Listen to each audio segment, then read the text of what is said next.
Hello mes Pams, on se retrouve pour une nouvelle rencontre positive et inspirante et aujourd'hui j'ai le plaisir de recevoir mon petit bonbon sucré, comme tu le dis souvent. Mon bonbon sucré bio. C'est ça, c'est Sarah François. Alors vous la connaissez déjà puisque j'ai eu le bonheur d'être dans la LVD, donc Sarah c'est elle qui a créé La Vraie Dose et vous m'aviez retrouvé dans le numéro 58 qui était mon hypersensibilité est au cœur de mon aventure entrepreneuriale. Ça avait été un super moment, on s'est rencontrés sur des cafés entrepreneurs que Sarah organise et c'est plus qu'un coup de cœur, c'est un coup de foudre, d'accord, entrepreneurial, cœur. Et donc elle ne pouvait pas ne pas être dans cette série de vidéos parce que tu m'inspires et que tu es des plus positives.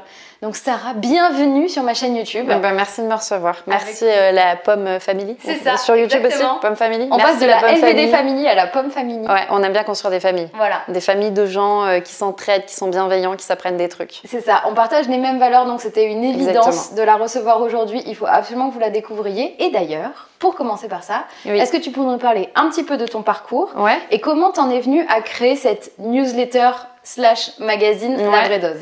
Alors, quand tu demandes le parcours, est-ce que c'est... Parce que moi, c'est souvent un truc que j'essaye d'éviter, même avec mes invités, c'est de faire le concours du CV, tu vois. Ouais. Un truc un peu trop... Qu'est-ce qui, toi, quand je te demande qu'est-ce qui t'a amené là, marque des événements clés ou qu'est-ce qui résonne en toi, en fait, peu importe que ça fasse partie d'un CV ou non, qu'est-ce que tu as envie de partager de ton parcours qui t'explique de comment t'en es arrivé là? Alors je pense qu'il y a beaucoup de choses du coup dans mon parcours parce que moi mon postulat c'est de dire que l'aventure entrepreneuriale tu vois c'est un petit mix de ton vécu, de ta personnalité, de tes valeurs, de tes galères, de tes portes d'armoire, de tes victoires, donc il y a un peu tout ça qui m'a emmenée là. Mais je dirais qu'en gros il y a d'abord la petite fille qui était ultra timide et qui se disait mais j'en ai marre, j'aimerais vachement avoir de l'ambition plus tard, j'aimerais faire des trucs grands, tu vois. Je sais pas si l'entrepreneuriat c'est un truc grand ou pas, chacun a sa vision, mais moi je trouve que c'est un bel outil pour faire des trucs grands pour soi. Il y a la jeune fille qui a un peu le syndrome de la bonne élève et qui fait sa petite prépa et sa petite école de commerce. Je dis toujours que se plaindre de son école de commerce, c'est un problème de riche, donc je rappelle que c'est quand même une belle chance dans la vie. C'est un bel ascenseur social pour moi, pour moi l'école de commerce ça a été, etc.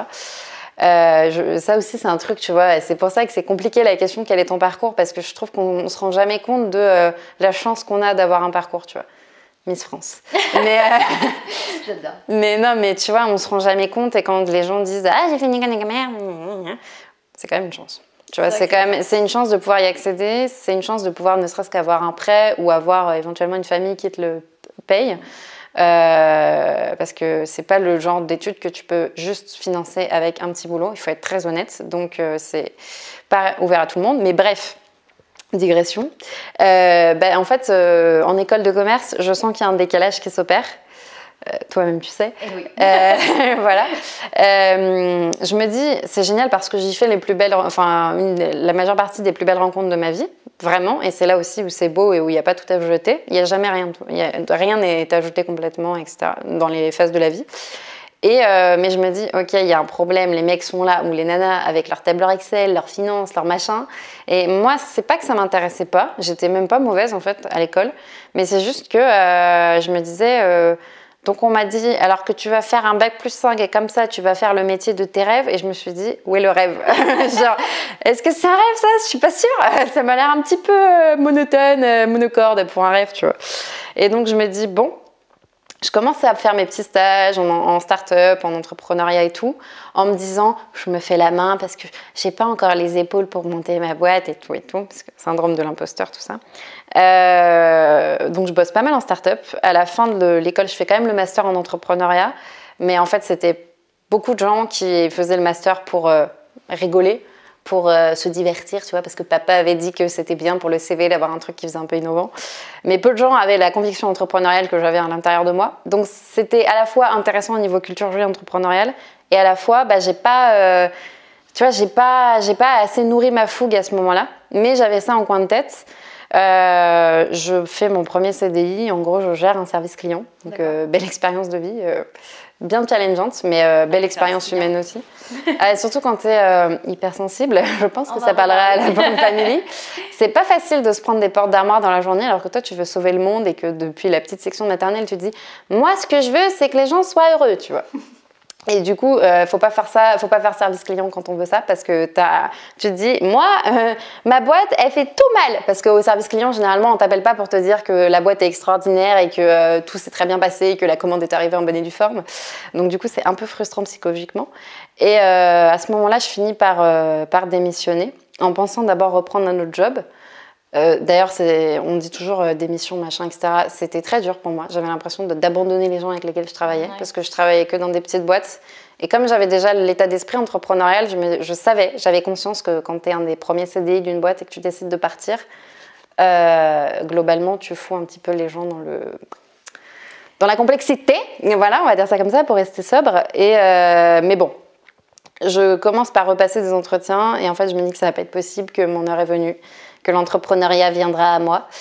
Et de là, je mène un premier projet que maintenant j'appelle la version 0 de la vraie dose, qui n'était pas la vraie dose, qui n'était pas moi non plus. Erreur classique de l'entrepreneur, on s'enferme dans des schémas de qu'est-ce que c'est monter une boîte, qu'est-ce que c'est une boîte qui marche. Tu fais une école de commerce, donc on t'explique que la seule voie possible pour l'entrepreneuriat, c'est la start-up. Donc tu fais une start-up du machin. Hein, j'avais fait un Airbnb, du LinkedIn. Voilà, en le disant c'est ridicule, mais sur le moment ça me paraissait super cohérent, tu vois. Et puis finalement est arrivée la vraie dose un dimanche soir, alors que je pensais arrêter l'entrepreneuriat parce qu'au bout de 6 mois j'avais enchaîné toutes les erreurs possibles. Et donc tu t'es dit j'ai envie de transmettre à tous les gens qui se lancent et tu t'es dit c'est ça que je dois faire. C'est ça, parce qu'en fait j'ai passé 6 premiers mois sur un projet qui s'appelait donc Carmers. Donc déjà ce qui était compliqué c'est que même le nom était imprononçable, donc quand ça commence comme ça, après tu sens que tu vas te prendre mur sur mur, que tu vas pas y arriver, que tu vas devenir seul dans ton projet, dans ta tête, dans ton bureau, dans toute ta vie d'entrepreneur. Et donc je monte Carmers avec le mantra, tu sais, Carmers avec un K, donc pour le karma. Et c'était le jeu de mots, c'était les makers, donc des gens qui faisaient le karma. Et l'idée c'était que les gens s'entraident dans leur vie professionnelle en se rencontrant autour de café. Donc il y avait déjà un peu l'esprit de la vraie dose que j'ai réemployé après, puisqu'en fait, encore une fois, ton projet vient de toi. C'est pas par hasard que tu choisis d'exécuter d'une certaine façon une idée ou pas. Et en fait, je me suis sentie tellement seule et j'avais l'impression d'être tellement en décalage par rapport à tous les médias qui parlaient d'entrepreneuriat. Et les mecs avaient des problèmes, les mecs ou les nanas encore une fois, mais plus les mecs, hein, faut dire ce qui est, la représentation est pas très paritaire dans l'écosystème entrepreneurial. J'entendais des problématiques et j'étais là, mais qui sont ces gens, tu vois? Comment tu gardes ta culture d'entreprise avec ton 20e employé? Comment tu trouves une niche fiscale? Et toi, tu étais là, comment on fait un statut auto-entrepreneur? Comment ne pas s'enliser dans 15 heures de travail par jour parce que tu travailles de chez toi parce que tu n'as même pas 200 balles à mettre dans un coworking? Enfin, tu te dis, où est le décalage? Bonsoir. Et du coup, à ce moment-là, je me dis, j'ai été sur le point d'arrêter mon projet. Ah oui. Et l'ultime déclic, c'est que je me suis dit, l'entrepreneuriat, c'est pas pour moi, je suis nulle, voilà, j'ai essayé 6 mois, mais je suis toute pourrie, les gens y arrivent très bien dès le premier mois, et moi, je suis un caca, tu vois. Ça, c'est un truc que j'ai pas mal développé dans la vraie dose après. C'est ok si les premiers mois d'entrepreneuriat, ça va pas du tout. Et en gros, je cherche un nouvel emploi, et je me dis, mais c'est dur, en fait, même d'expliquer que tu as été entrepreneur avec un projet qui a pas trop pris, et tu dois retrouver un job. En fait, tout est dur dans l'entrepreneuriat, jusqu'au retour au salariat potentiel où tu sais même pas comment expliquer ton projet parce que toi-même tu sais pas exactement qui c'était ton projet, tu vois. Parce que ça prend du temps, donc il faut plus que 6 mois pour comprendre ton projet. Et là je me dis la solitude de l'entrepreneur elle est juste insupportable. Et un dimanche soir, alors que j'étais pas loin de ravoir un job salarié, j'étais vraiment dans les dernières étapes et tout, on parlait salaire et tout, et là je me suis dit purée, mais il manque vraiment un contenu. Mais c'est drôle, lui, il fait une newsletter sur ça. Ah, mais c'est marrant, la mode des podcasts. Et là, je sais pas, il y avait un croisement de données dans ma tête un dimanche soir devant 7 à 8. Je regarde jamais 7 à 8, donc je sais pas pourquoi. Et je me suis dit, faut créer une newsletter, mais j'avais pas encore tout à fait le nom, genre le shoot d'énergie du lundi matin pour les entrepreneurs, mais qui dit les vrais trucs. Qui dit pas des conseils un peu bête, ou un peu entendu partout 100 000 fois, genre ce qui compte c'est de rester fidèle à soi-même. Oui d'accord, mais concrètement, le lundi matin, ça veut dire quoi? Et du coup, 1 heure après j'avais le nom, et sauf que là je me suis dit, t'as tellement lambiné, t'as tellement passé ton temps à regarder ton projet en disant j'y arriverai pas, ça c'est le plaid pour comprendre, et du coup je me suis dit ok très bien, là dans 1 semaine ma poule t'as fait un site internet, donc t'arrêtes de te faire des trucs, je vais développer un truc trop bien, tu prends un truc tout bête qui sert à faire des sites internet. Ta newsletter, la première, elle sort lundi prochain. Tu crées un Instagram dès demain. Tu commences à fédérer des gens, tu vois, aller sur le hashtag entrepreneur, à parler à des gens, à dire hey, je crée une newsletter et tout. Et t'essayes 10 newsletters et tu vois ce qui se passe. Au bout de 10 newsletters, tu prends une décision, t'arrêtes ou tu continues. Tes économies se consomment. Donc, non, même là, j'en étais au stade où j'avais emprunté des sous. Donc, il y a un moment, j'ai dit, OK, soit ça marche pas, mais on va pas passer 5 ans, on va pas passer 6 mois sur chaque projet en se disant, ah, dis donc, pourquoi ça marche pas? Parce que tu prends pas la bonne direction et le bon projet, mais réveille-toi, tu vois. Et du coup, d'où la vraie dose d'énergie. La vraie dose d'énergie qui est à chaque fois envoyée chaque semaine à ces entrepreneurs. Ouais. Aujourd'hui, ça cartonne. Tu as réussi à créer une vraie communauté ultra bienveillante dont je fais partie parce qu'il faut quand même qu'on soit honnête. Ouais. Et merci d'en faire partie. Merci à toi de fédérer ces gens. C'est hyper bienveillant, donc c'est vraiment cette dose-là. Autour de ça, on a une famille qui existe depuis maintenant plus d'1 an. Ouais. Parce que la vraie dose, ça existe depuis maintenant 1 an et demi, c'est ça? Ouais, 16 avril 2018. Et aujourd'hui, à chaque fois qu'il y a une nouvelle étape de la vraie dose, la famille s'agrandit. Tu as été sur scène récemment pour la conférence des rôles modèles féminins et tu avais la famille La Vraie Dose qui était là juste pour soutenir Sarah sur scène. Élise Bousquila Pom Pom Girl. J'étais là. Ah ouais. Et tu m'as beaucoup émue parce que je sais que j'ai ouï dire que tu avais une petite larmichette et tout à la fin. Ouais. Ça m'a énormément touchée. Tu m'as beaucoup touchée sur scène et c'était un bonheur de te voir pour ta première conférence. C'était pas simple comme expérience d'ailleurs. C'était hyper beau. Vraiment... Sarah a transmis ma vision, c'était nul, et il y a la vision Élise qui était dans le public et qui est un peu plus bienveillante et lucide. Mais oui, en plus, tu as transmis tellement de conseils pour fédérer une communauté. Et d'ailleurs, ça me fait le pont, parce qu'en fait, en parallèle de cette newsletter, en parallèle de cette communauté, tu as créé des accompagnements Exactement. qui aident les entrepreneurs à incarner et à fédérer leurs projets et une communauté autour de leurs projets. Est-ce que tu peux nous en dire un petit peu plus ? Alors du coup, avec plaisir, parce que c'est devenu c'est compliqué parce que quand on est entrepreneur, au début, on pense qu'on va avoir un projet en soi et c'est un sujet que tu connais bien. Ouais. En fait, on en a souvent 2 ou 3 en soi à l'intérieur. Et l'accompagnement, ça faisait très longtemps que je me voyais avoir cette casquette. Je ne savais pas exactement comment, si ça allait être un truc plus consulting où tu donnes vraiment des recommandations préétablies aux gens ou du coaching ou j'en sais rien. Mais je savais que ça me tentait, sauf que retour à syndrome de l'imposteur inou, tu vois, j'étais là, mais j'ai 26 ans, qu'est-ce que je peux accompagner les gens? Quelle est ma légitimité, bien entendu? Et puis, en fait, ce qui s'est passé, c'est que j'ai écrit quand même pas mal de newsletters. Au fil du temps, j'ai interviewé des gens chaque semaine et je racontais leur histoire parce que c'est vraiment pas une newsletter qui se consomme en 2 secondes. Enfin, c'est vraiment une newsletter qui se consomme Aujourd'hui, c'est un vrai magazine en soi, mais même à l'époque où j'ai lancé les accompagnements, c'était vraiment un truc qui se lisait en une vingtaine de minutes. Je prenais le temps de présenter chaque semaine un parcours d'entrepreneur, comme par exemple le tien, avec l'axe, le sujet de cœur de chaque entrepreneur. Donc toi, c'était clairement l'hypersensibilité et c'était vraiment génial que quelqu'un l'aborde avec autant de sincérité. Et alors, normalement, t'aimes bien les paillettes, mais je le dis pas au sens négatif, mais avec pas de strass et paillettes, au sens je montre que le côté positif et pas l'authenticité. Et pas la lucidité. Exactement. Ce qui était intéressant, typiquement, dans l'interview qu'on avait faite, toi et moi, c'est que tu disais, oui, l'hypersensibilité, c'est pas que du bonheur, en fait, y compris quand on est entrepreneur. Et c'est là où l'interview qu'on a faite tes mots ont beaucoup touché les gens. Bref, et donc les gens commençaient à me dire « Mais dis donc Sarah, toi qui aimes tant fédérer ta propre communauté, toi qui avant étais quand même community manager et après responsable d'un service client, on sent quand même que ça pourrait être ça ton métier, non? Ton modèle économique, il n'y aurait pas de ça aussi? Il n'y aurait pas un peu d'accompagnement là-dedans ?» Et du coup, il a fini par y avoir le truc qui arrive aux entrepreneurs qui ont un trop gros syndrome de l'imposteur. C'est ma première cliente qui m'a sauté dessus, qui m'a dit écoute, il va falloir créer un accompagnement parce que moi je veux que tu m'accompagnes. Donc j'attends que tu me finalises un petit peu tout ça, que tu m'envoies un devis, que tu te poses là-dessus, mais il va falloir te décider. Et depuis, c'est là qu'a démarré l'accompagnement J'incarne et je fédère. Donc tu as très bien pitché. L'idée, c'est d'aider les entrepreneurs d'abord à travailler sur leur façon d'incarner leur entreprise. Ça peut prendre plein de façons différentes. Ça ne veut pas forcément dire qu'on se met grave en avant et que voilà, ça a plein de formes différentes. Donc l'idée, c'est d'une part, tu travailles ton storytelling. Et normalement, storytelling, c'est pas un gros mot, c'est pas le truc genre où tu es dans House of Cards et storytelling est un outil de manipulation des peuples. C'est, en anglais, c'est l'art de raconter des histoires. Donc c'est l'art de raconter ton histoire parce que ton projet, il ne vient pas de nulle part. On en revient toujours à ce truc. Ton projet, c'est ton vécu, tes valeurs, ta personnalité, etc. Donc première chose, on arrête d'expliquer ce que fait ton projet, t'arrêtes de dire alors mon produit, il a telle fonctionnalité, il a tel code promo. Non, on s'en fout, tout existe déjà, tu vas pas convaincre les gens avec des fonctionnalités, tu vas convaincre des gens avec des valeurs et une vision. Ça peut paraître cuit-cuit, mais en vrai, c'est ce qui fait vraiment vendre un projet pour de vrai, de vrai, de vrai. Maintenant, je le sais bien, que ce soit pour moi ou pour tous les entrepreneurs que j'accompagne. Donc ça, c'est j'incarne et je fédère. C'est ensuite, une fois que tu passes au tableau en premier, une fois que tu es au cœur de l'étoile de ton projet, une fois que tu oses dire pourquoi tu as lancé ton entreprise, tu vas commencer à fédérer autour d'elle. Et c'est pour ça que j'aime le mot fédérer, parce que il a un côté presque politique. Il a un côté, tu convaincs les gens d'embarquer avec toi dans une aventure, dans une vision.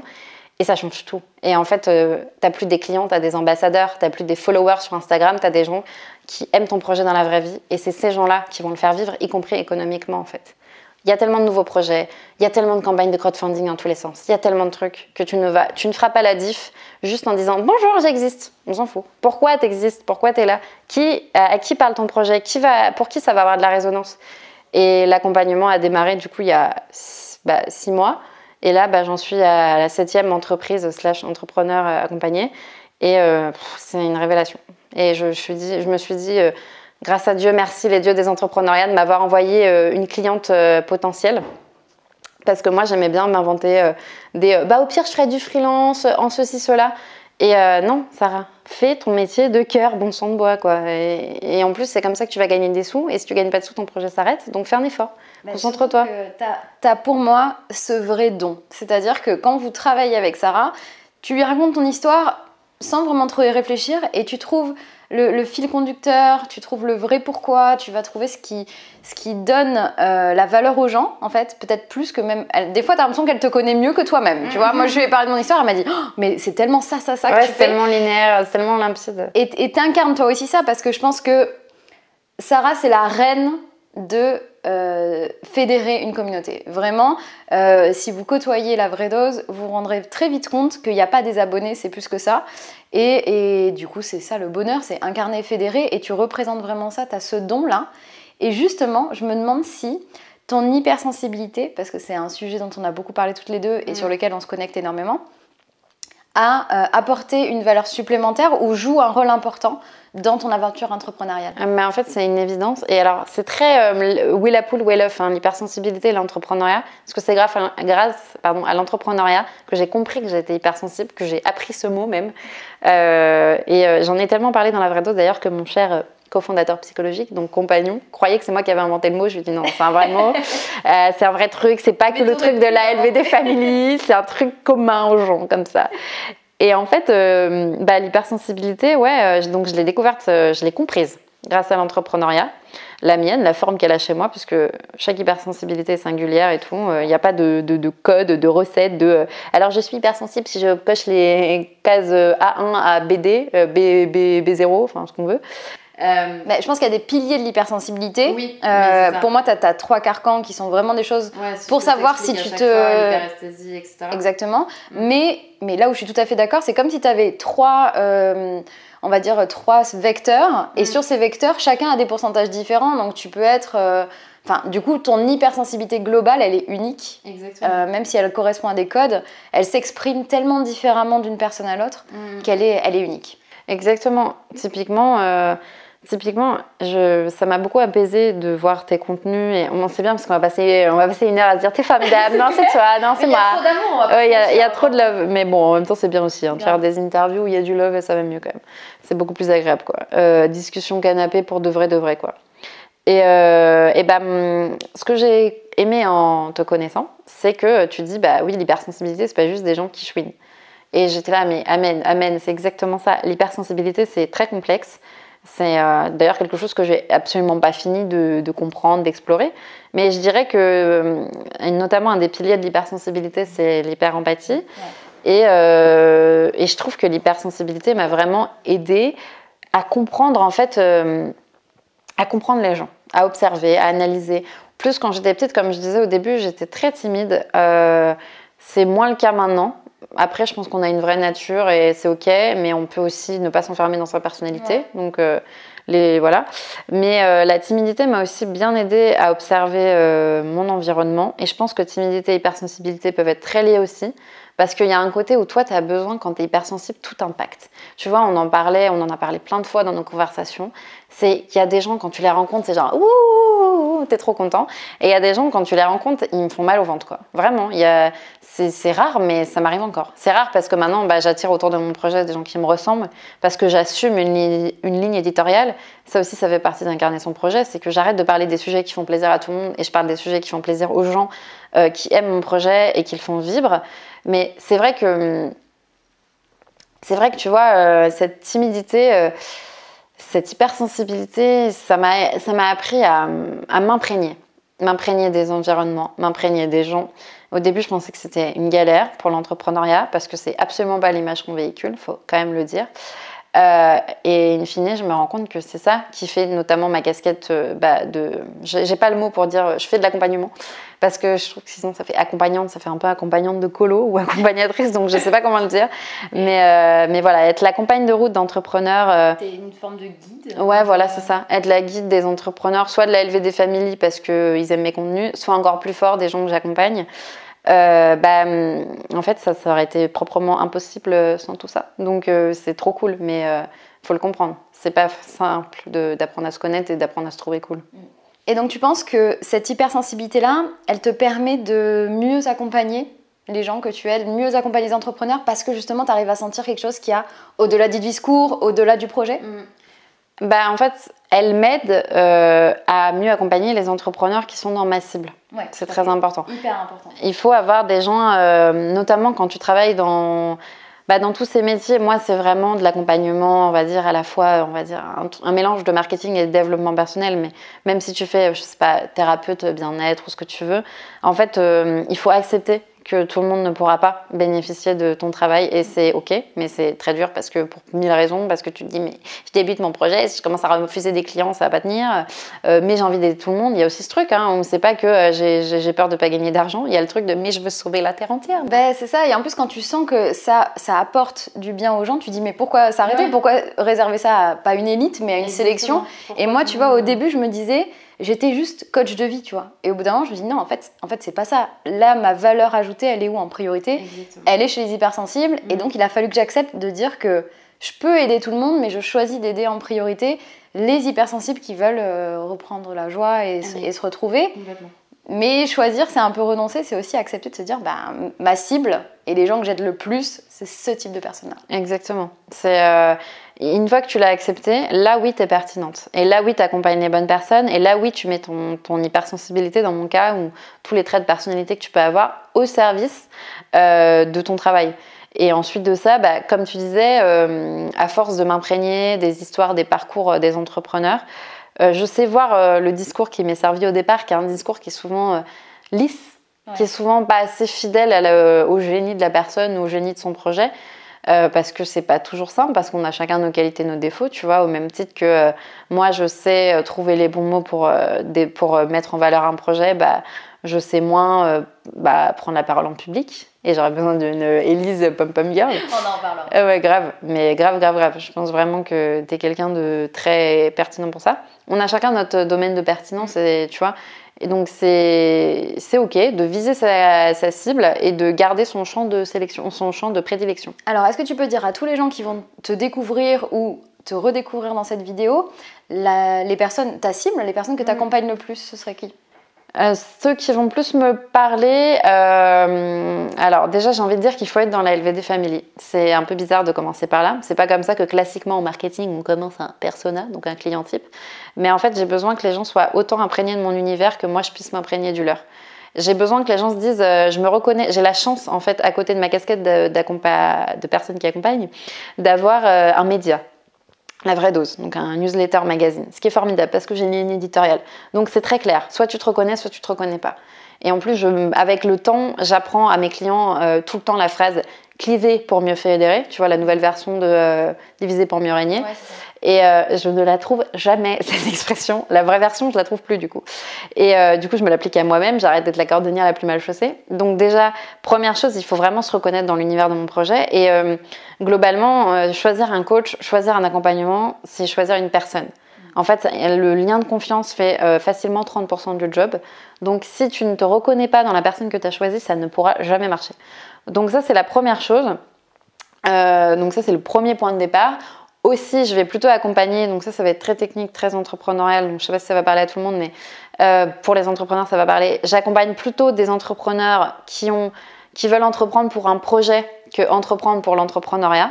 C'est pas un jugement de valeur, c'est juste que je me rends compte que je suis beaucoup plus pertinente d'aider un entrepreneur qui a un projet de cœur parce que c'est sa passion qui transforme mon job, parce qu'il a eu un déclic de sa vie perso qui fait qu'il s'est dit ah là il y a un besoin. J'accompagne beaucoup mieux ces entrepreneurs-là que les gens qui viendraient me voir en me disant bah moi je veux être entrepreneur, je sais pas pourquoi mais je veux être entrepreneur parce que l'entrepreneuriat ça a l'air trop cool. Du coup je cherche une idée, je cherche une opportunité de marché. Encore une fois, c'est pas un jugement de valeur, tous les chemins sont possibles. Toi, tu accompagnes. Mais moi, je suis absolument incapable de paramétrer un storytelling genre un peu inventé. Ouais. Je sais pas comment tu crées pas l'histoire, tu valorises une histoire existante. Exactement. Donc c'est déjà des entrepreneurs qui ont un projet de cœur existant, mais qui peut-être justement sont tellement guidés par le cœur, savent pas trop où en être, et qui ont envie de fédérer une communauté, qui ont envie de s'y retrouver dans leur projet. Exactement, qui ont envie d'incarner leur projet, qui ont envie d'avoir une communauté. Encore une fois, c'est pas obligatoire. Tu peux juste dire, moi, je veux avoir une entreprise avec des clients. Les clients, c'est un peu l'étape en dessous. Des membres d'une communauté sont des clients qui deviennent tes ambassadeurs. C'est des clients qui sont vraiment au niveau bouche à oreille maximal, quoi. C'est encore l'étape d'au-dessus, mais c'est ok de pas avoir envie d'avoir ce type de cible pour 1000 raisons. Avoir une communauté, c'est aussi s'engager humainement, c'est aussi donner aux gens. Donc, c'est pas forcément ce qu'on a tous envie de faire. Et zéro jugement là-dessus. Donc, je vais plutôt accompagner les entrepreneurs qui veulent vraiment fédérer une communauté. Et pour être très pratico-pratique, ça marche un peu mieux avec les entrepreneurs qui ont déjà lancé de leur projet depuis plusieurs mois. Je ne vais pas être là pour aider quelqu'un à débroussailler de l'idée à l'action. Il faut commencer à s'être lancé pour qu'on ait de la matière à travailler. Le storytelling, et ça je l'ai toujours dit, tout en étant franche et en trouvant des clients comme ça, donc comme quoi, il ne faut pas avoir peur de dire ce qu'on pense. Le storytelling n'est pas à une semaine près. C'est génial de s'y mettre ensemble. Ça va changer ton projet, ça va changer ton bien-être entrepreneurial. Mais commence tranquillou bilou par tester ton idée quelques mois, faire une petite page Instagram, tout ça. Et ensuite, là, on se rencontre. Et quand tu as envie de passer à la vitesse supérieure, on se rencontre. Mais je ne vais pas aider quelqu'un à développer son projet phase 0. Même si peut-être que dans 5 ans, j'aurais très envie de faire ça parce que ça commence à me regarder de loin. Mais pour l'instant, c'est pas ça que je propose. Ok, top. Hyper inspirant. Est-ce que d'ailleurs, il y a toi des livres ou peut-être des... Je parle souvent des livres, mais c'est un peu réducteur, qui t'ont vachement inspiré, qui t'ont aidé? Alors, je vais dire le livre le plus cité du monde, et pourtant je l'ai trouvé nul, mais il a changé ma vie. Enfin, je ne l'ai pas trouvé nul, c'est un peu prétentieux. Je ne l'ai trouvé pas foufou. C'est le Miracle Morning, que comme tout le monde, je n'ai appliqué que 3 semaines. Enfin, pas comme tout le monde, mais parce qu'il y a des gens qui arrivent, donc il faut les respecter aussi, mais comme 98% des gens. Mais il a changé ma vie parce qu'en fait, il m'a fait réaliser tout ce qui n'était pas écrit dans le bouquin. Mais en fait, il est arrivé au bon moment, il m'a fait réfléchir. Et le vrai bon livre, c'est celui qui te fait réfléchir, c'est pas forcément celui qui te donne les bonnes réponses. Comme un coaching. Un coaching te donnera jamais une recette magique, jamais de bonnes réponses, il te pose les bonnes questions. Un bon livre te pose les bonnes questions. Moi, j'ai compris avec le Miracle Morning que je ne prenais pas soin de moi, jusque dans mon sommeil, jusque dans mon matin.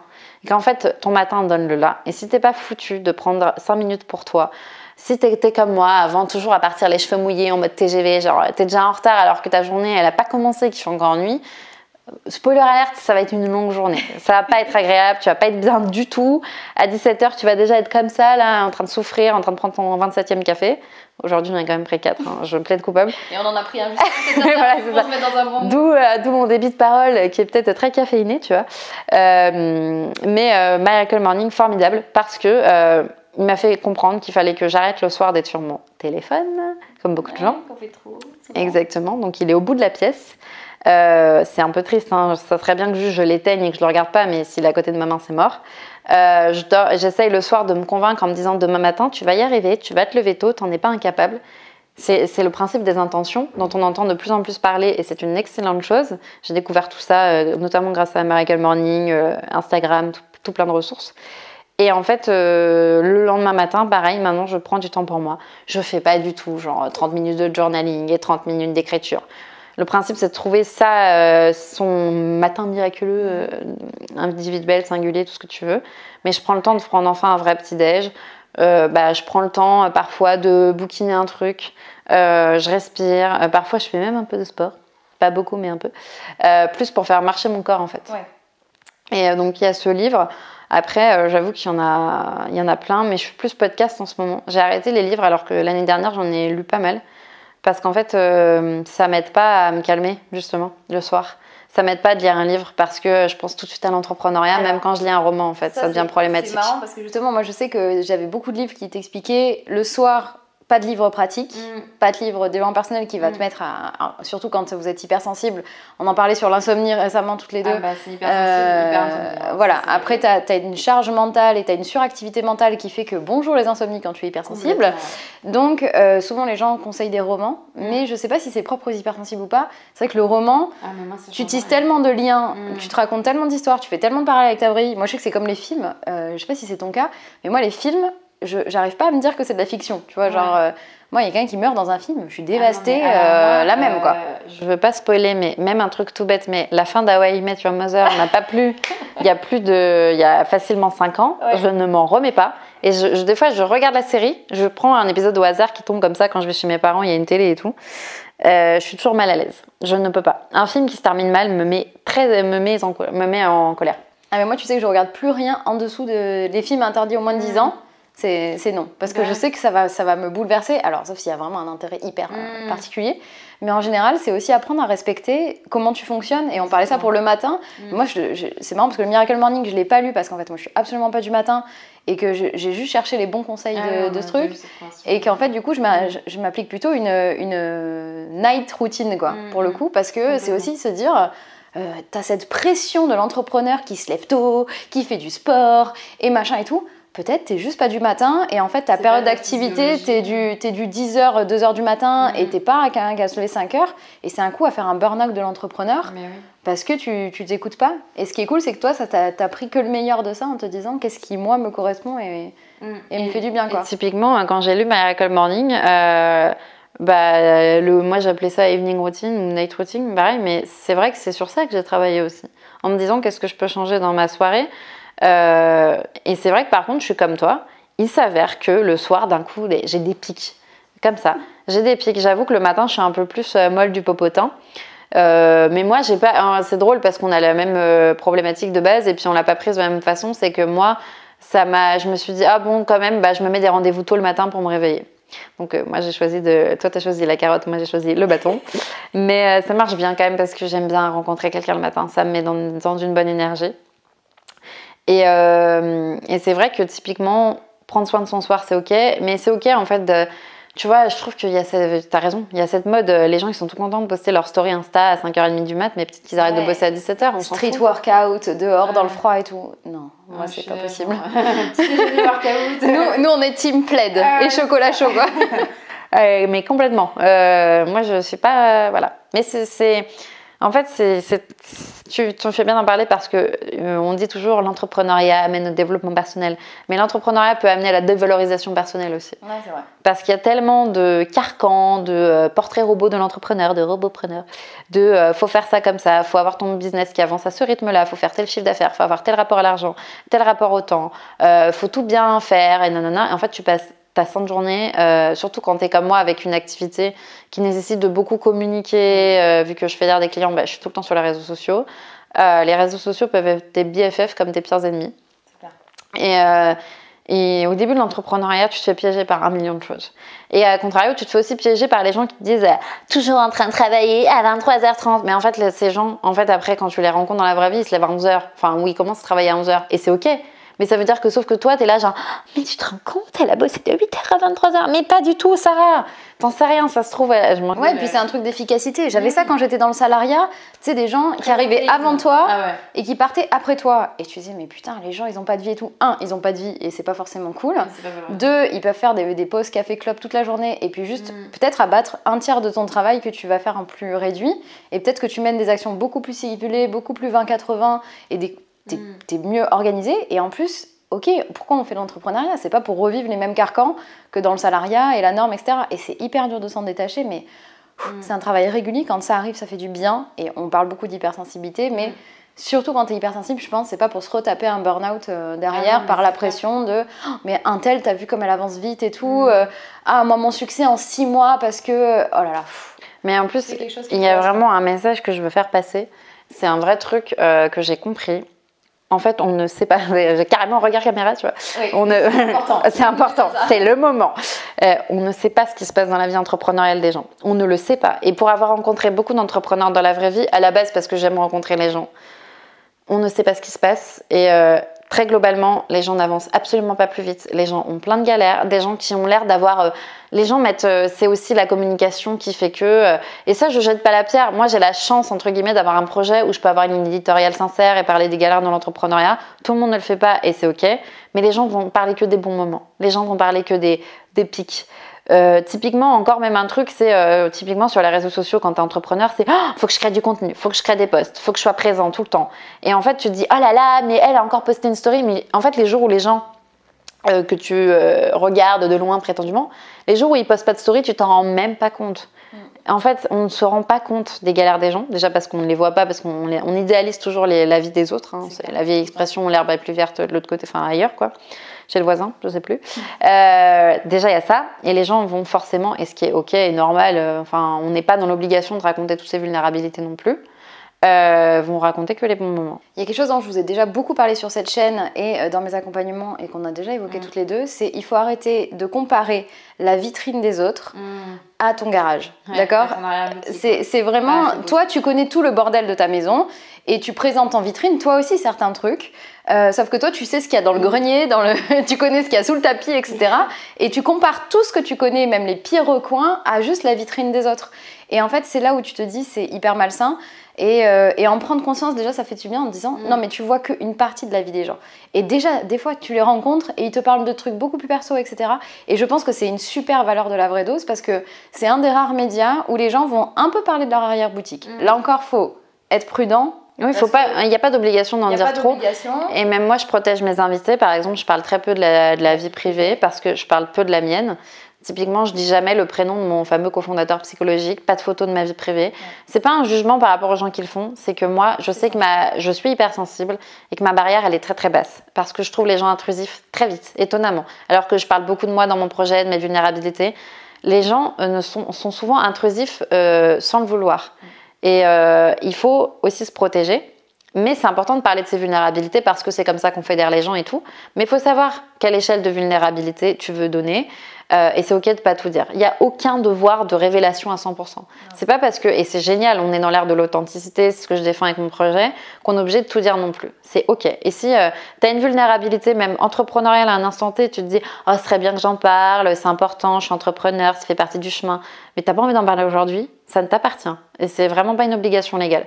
Et du coup, moi, j'essaye de porter le truc de l'arrière-boutique, de dire aux gens, bah, dis ce que tu veux, mais attends, mais je suis toujours en train de protéger les gens, même si je sens qu'ils y vont trop loin. Ou même avant, avant la newsletter, maintenant, il y a plein de chroniques, dont un podcast. L'invité est reçu sur un podcast privé réservé collecteur de la vraie dose. Inscrivez-vous, voilà. Vous aurez les liens dans la vidéo. Ouais, parfait. Mais avant, j'écrivais, je racontais la conversation. C'était un long article, et alors je me laissais vraiment le droit d'en dire beaucoup moins que ce que me disaient mes invités pendant l'interview. Je suis la seule meuf qui protège, tu vois, qui ne disait pas tout ce qu'il y avait écrit, qui cherche pas la punchline et tout. Parce que je veux que mes invités se sentent bien, parce que je pense que une belle pensée ne nécessite pas un voyeurisme exacerbé. Et je pense que par contre, c'est important de tous parler un peu de l'arrière-boutique parce que c'est comme ça que tu vas vraiment créer du lien avec les gens. Mais c'est voilà, faut trouver le bon niveau. Mais je trouve que ce qui est vraiment intéressant, c'est que dans la vraie dose, les gens s'autorisent à dire voilà, il y a ma vitrine et je vous parle d'un des sujets qui est à l'intérieur que aujourd'hui j'ai envie de mettre en vitrine pour aider tous ceux qui justement se sentent mal de la comparaison, etc. Et c'est plein de sujets que vous pouvez retrouver à chaque fois où il y a un thème précis qui est abordé. Exactement. Qui est un peu je vous découvre une partie de mon arrière-boutique d'entrepreneur, souvent d'entrepreneur parce qu'effectivement c'est pas la vie privée que tu mets en avant. Ouais. Mais par contre sur l'entrepreneuriat, tu présentes aussi cette facette de parlons des vraies difficultés et il faut absolument que vous suiviez les stories de Sarah parce que justement elle a cette authenticité. À chaque difficulté que tu rencontres, à chaque victoire, tu vas en parler avec sincérité. Toujours pareil dans ta limite de ce que tu veux faire. Voilà. Mais on se sent moins seul. Et ça, c'est hyper important. C'est que c'est de toute façon la vraie valeur ajoutée que tu as. C'est qu'on arrête de se sentir seul dans ces déboires d'entrepreneur et ça fait du bien, quoi. C'est la grande vision de la vraie dose, c'est dire ciao à la solitude de l'entrepreneur. Solitude psychologique, solitude physique parce qu'après on se rencontre. pour l'instant qu'à Paris, mais l'avenir fera mieux sans doute. Mais c'est ça mon point de départ, c'est casser la solitude. Et la vraie dose, je l'ai fait de l'entrepreneuriat parce que c'est le sujet que je connaissais, puisque j'avais déjà 6 mois d'aventure entrepreneuriale auparavant. Mais je pense... j'ai eu beaucoup de phases d'angoisse de l'effet papillon, t'as ramené à là, oh mon Dieu, mais si j'avais pas eu telle galère, j'aurais pas vécu mon projet. Et moi, je suis l'inverse de tous les gens qui disent oh là là, mon Dieu, les galères c'est horrible. Moi, je suis là, mais si j'avais pas vécu cette galère, franchement, ce serait horrible et tout. Et maintenant, je me dis, la vraie dose, ça vient tellement de moi. Tu vois, ton projet, et je suis en fait, c'est typiquement pour ça que j'accompagne, comme je disais, que les entrepreneurs comme projet qui vient des tripes, parce que la vraie dose, c'est juste une espèce de formalisation d'une partie de ma personnalité. Tu vois, le coup des cafés, même en fait, je viens de me rappeler, mais quand j'étais responsable communauté, puis responsable service client, j'allais rencontrer mes confrères et consoeurs d'autres entreprises pour choper des astuces, créer un lien. J'avais déjà créé une espèce de mini-communauté de responsables care et communauté. Et ça faisait beaucoup communauté là. Il y avait beaucoup la communauté, c'est très présent. Ça me tient, c'est le fil rouge de ma carrière. Tu as toujours fédéré les gens ouais, autour de toi. Mais tu vois, même en salariat, c'est le job que je faisais. C'est ça qui est drôle quand même. C'est que c'était vraiment mon truc, quoi. Trop bien. Et du coup, si tu devais donner un conseil pour tous ceux qui nous regardent sur peut-être le tout premier step pour fédérer les gens autour de soi ou de son projet, qu'est-ce que tu leur conseillerais? Bonne question. Toute première step, rencontrer des gens. En fait, je trouve qu'aujourd'hui, on ne sait plus ce que ça veut dire. Et depuis tout à l'heure, je dis, j'étais community manager. Ça ne veut pas dire que mon travail au quotidien, c'était de programmer des posts sur les réseaux sociaux. Ça veut dire que mon travail au quotidien, c'était d'amener de plus en plus de gens vers l'entreprise pour laquelle j'étais salariée. Et en fait, on oublie ce que ça veut dire. Maintenant, community management, dans la tête des gens, c'est comment je peux mettre un robot sur mon Instagram pour avoir des followers? Non. C'est pas des followers qui vont faire vivre ton business, c'est pas des followers qui vont mettre de l'argent dans ton campagne de crowdfunding. C'est pas forcément les plus gros comptes qui font les meilleures campagnes, par exemple, si on prend un exemple très entrepreneurial. Donc vraiment, rencontrer ses clients. Aller à la rencontre de ses clients, de ses followers. Oui, je sais, c'est bizarre parce que c'est une perte de temps, parce que t'as pas le temps de rencontrer tout le monde. On a toujours le temps. Ce que j'écrivais dans la dernière newsletter, tu rencontres une seule personne par semaine, 2 heures de ton temps, ça représente 1,2%. Donc ce qui est à peu près le même temps que pourquoi il m'a envoyé ce mail, c'est trop relou, ou quand tu te perds sur Instagram ou quand tu regardes les anges de la télé-réalité. Ça prend à peu près le même temps. C'est pas un jugement, voilà, la télé-réalité c'est mon péché coupable, mon plaisir. Mais quand j'étais en prépa, mais je relâchais la pression tellement avec la télé-réalité, c'était genre je pose mon cerveau. Oh là là, mon Dieu, ouais, ça m'a sauvée. Donc oui, rencontrer des gens, prendre le temps de rencontrer les gens qui vont faire ta communauté demain. Tes ambassadeurs ne vont pas kiffer ton projet parce que tu leur as décidé. Il faut donner avant de recevoir. Le meilleur conseil de communauté, c'est le karma. Je donne donc je reçois. Donc rencontrer des gens. Donc partez à la rencontre des gens avec qui vous partagez ces valeurs, avec qui vous faites le même projet et prenez du temps pour ça. Et sinon, après, vous faites appel à Sarah. Exactement, bien sûr. Et à ma VRP en premier lieu. Vous pourrez vous reconvertir en fait. J'aime bien. Preuve. Pourquoi je vous parle de ça, et Sarah, elle ne m'a pas payé rien. Pourquoi depuis tout à l'heure, on est sur ce canapé et je couvre Sarah de compliments? Parce qu'elle parle avec le cœur, parce qu'elle est venue à ma rencontre, parce qu'on a un vrai échange, on a des vraies valeurs. Et du coup, tout ce que je vous dis là, c'est juste naturel. Je me dis pas, ah là là, il faut que je fasse ça pour... Non, je le fais juste par plaisir, parce que j'adore Sarah, j'adore ce qu'elle fait, et point barre. Et c'est la preuve encore que ces valeurs et ce que tu prônes, ça a des résultats, en fait, vraiment. Complètement.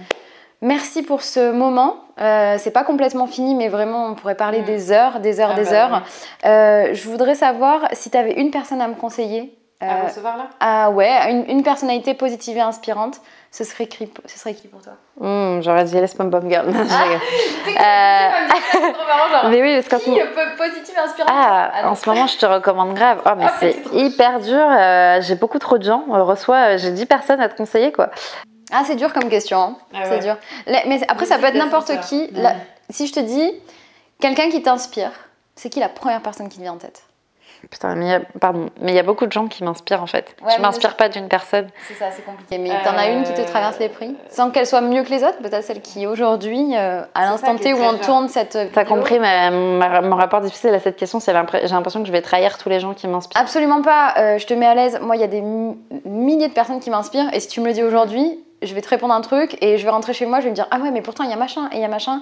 Ouais, c'est vrai. Donc c'est une réponse en instant T, c'est pas une réponse de valeur. Alors je pense à quelqu'un de la LVD Family. Je pense à Laura Coupeau. Ouais.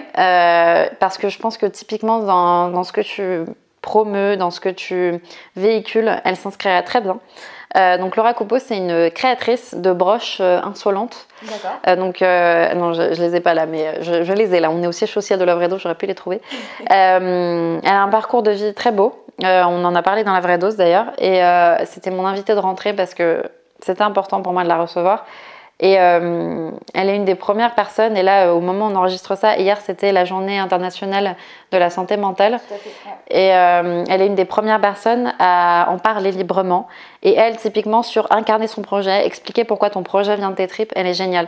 Parce que si elle a créé ces broches insolentes, c'est parce que elle a eu, tu vois, elle a eu un vécu vraiment pas simple. Elle a une maladie orpheline, etc. Donc c'est très, je me sens libre d'en parler parce qu'elle en parle très naturellement. Elle en a parlé dans La Vraie Dose et tout. Je vous laisserai aller plus voir, plus la rencontrer, plus la comprendre, plus s'imprégner de son univers. Mais donc c'est une créatrice, comme je dis toujours, elle pourrait faire des broches comme elle pourrait faire des chaussures. Elle véhicule quelque chose. On est encore dans le truc de elle parle pas de ses broches quand elle parle de son projet. Elle parle de pourquoi elle l'a lancé. Pourquoi elle est contente d'arriver à gagner sa vie en ayant une maladie orpheline. Pourquoi elle est contente d'avoir créé un métier qui s'adapte à sa vie. Pourquoi elle est contente de parler beaucoup d'anxiété. Et c'est ça que je ne trouvais pas depuis tout à l'heure en parlant. Mais j'ai parlé pour trouver. J'ai notamment acheté chez elle une broche qui s'appelle Anxious Beach. Donc en français, Non, mais tout le monde comprend voilà, bien. Voilà, comme ça on va pas m'obliger à traduire, voilà. Et elle est Non, géniale. ça va être démonétisé comme vidéo. Ouais, c'est ça. Pardon YouTube. Bah ouais, ça, elle est formidable parce que elle dit les choses elle aussi. Trop bien. Bah, Laura Coupeau, il faudra que tu me la présentes. Et avec grand plaisir pour aller la rencontrer. À la boum, non? Elle était là à la boum? Ouais. Ah, mais il y avait tellement de monde, je sais plus. Ouais, il y a eu tellement de gens, mais oui, il y a un destin. il va falloir que j'aille à sa rencontre. Merci pour ce magnifique moment sucré et tellement plein de bienveillance comme toujours. Ouais. C'était un bonheur de te recevoir sur ma chaîne YouTube. C'est un bonheur d'être là. Mille merci Sarah pour ce que tu fais. Évidemment, vous avez compris que je suis sa première fan, d'accord? C'est-à-dire quand elle a fait sa conférence, je suis là genre il faut que je vienne te soutenir. Et merci. Donc évidemment, vous retrouvez toutes les informations sur Sarah dans le lien dans la description de cette vidéo. La Vraie Dose, Sarah François, retrouvez-la sur tous les réseaux sociaux. Je vous recommande évidemment Instagram, son Instagram qui est au nom La Vraie Dose, de vous abonner à sa newsletter et d'aller découvrir tout ce qu'elle fait. Surtout si tu es entrepreneur, surtout si tu as cette bienveillance et cette sensibilité-là autour de ton projet. Et puis bah écoutez, on va vous terminer le mot de la fin comme toujours. Moi, je vais vous dire be pumps, be positive et be yourself. On en a beaucoup parlé pendant cette interview et tu te joins à moi pour le mot de la fin. Ouais. On se fait un petit décompte. Allez. Attention, le pump kiss. Ouais. 3, 2, 1, pump kiss.